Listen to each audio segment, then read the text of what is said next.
Top quality और consistent performance के लिए सिर्फ सिल्वर पंप नाम याद रखना। હવે નજર કરીએ એક મોટા સમાચાર પર જે આવી રહ્યા છે ગાંધીનગરથી। જીપીએસસી દ્વારા જાહેર કરાયો છે પરીક્ષાનો કાર્યક્રમ। વર્ગ 1, 2 અને 3ની વિવિધ પરીક્ષાઓની તારીખ જાહેર કરવામાં આવી છે।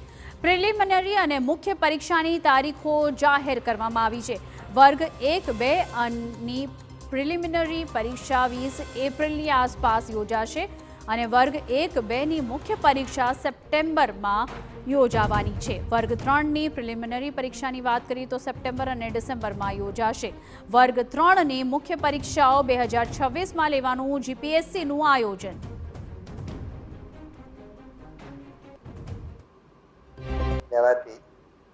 ગુજરાત મુલ્કી સેવા વર્ગ 1-2 નાયબ સેક્શન અધિકારી અને નાયબ મામલતદાર, રાજ્ય વેરા નિરીક્ષક, રેન્જ ફોરેસ્ટ ઓફિસર અને એસીએફ અને હિસાબી અધિકારી વર્ગ 1-2। પરંતુ અત્યારે બધા જ ઉમેદવારોને એકસાથે મળી શકે અને બધી જ પરીક્ષાઓને સંકલિત કરીને અમે એક ટાઈમ ટેબલ બનાવ્યું છે।